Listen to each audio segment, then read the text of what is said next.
എൻ്റെ അടുത്ത് വീട്ടിൽ നിന്ന് ഇറങ്ങി പോകാൻ പറയൂലേ, കാണിച്ചു കൊടുക്കാൻ ഞാനായിരുന്നു. ഇന്നേക്ക് നാലാം നാള് ഞാൻ എന്ത് ചെയ്യേ? അല്ല, ഇതേത് സ്ഥലം? ഇവിടെ ഞാൻ എങ്ങനെ പോകും? ഹായ് താർ.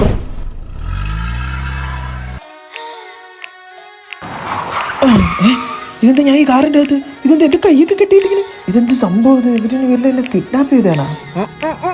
ഓ, വായില് തുണിയും തുരിയും കയറ്റി മണ്ടന്മാര്. കിഡ്നാപ്പിംഗ് ആണത്. നിങ്ങൾ ഈ കിഡ്നാപ്പ് കൊണ്ട് എന്താണ് ഉദ്ദേശിക്കുന്നത്? നിന്റെ വീട്ടുകാരോട്ട് സംസാരിച്ചിട്ട് കാശ് വാങ്ങി. കേട്ടിട്ട് നല്ല ലാഭമുള്ള പരിപാടിയാണെന്ന് തോന്നുന്നു. ഈ വണ്ടിയൊക്കെ ഇതുവഴി വാങ്ങിച്ചാണോ? ഇതുപോലെ 5 വണ്ടിയുണ്ട് എനിക്ക്. ഒരുപോലത്തെ 5 കാർ വാങ്ങി എങ്ങേർക്ക് എന്തോന്ന് പ്രാന്ത. നമുക്കൊരു ബിസിനസ് ഡീൽ സംസാരിച്ചാലാ? നമുക്ക് ഡീലൊക്കെ സംസാരിക്കാം. ആദ്യം നിന്നെ പിടിച്ചെന്റെ കാശ് കിട്ടട്ട്, അതിനുശേഷം നീ 2 പേരെ കൊണ്ടുവരണം. അവരെ വെച്ച് നമുക്ക് അടുത്ത കാശ് ഉണ്ടാക്കാം. ഇത് മറ്റേ മണീച്ചൻ പരിപാടിയല്ലേ?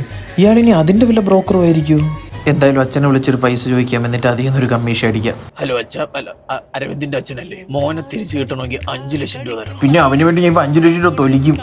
അവനെ വേണമെങ്കിൽ നിങ്ങൾ എന്നെ വല്ലതും കൊണ്ടുപോയി വല്ല പണി എടുപ്പിച്ച് പൈസ ഉണ്ടാക്കാൻ നോക്കും. കൊണ്ടുപോയി എവിടെയെങ്കിലും കൊണ്ടുപോയി കള നാശം പിടിച്ചവനെ.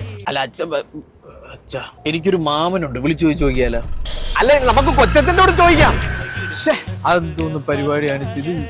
ഏത് സ്ഥലം? ഇത് തമിഴാ. കിഡ്നാപ്പ് ചെയ്തിട്ട് ഒരുമാതിരി തോന്നിയ ദിവസം കാണിക്കണം.